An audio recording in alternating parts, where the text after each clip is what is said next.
National Weather Service in Birmingham has issued a flash flood warning for Jefferson County in north, central Alabama, until 3:00 p.m. Eastern Standard Time.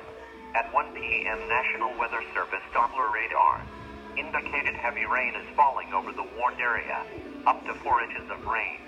Flash flooding is expected to begin shortly. Some locations that will experience flooding include Birmingham, Homewood, Mountain Brook, Vestavia Hills, Hoover, Wine Ridge. Do not drive your vehicle where the water covers the road. When encountering a flooded roadway, make the smartest choice. Turn around, don't drown. Move to higher ground.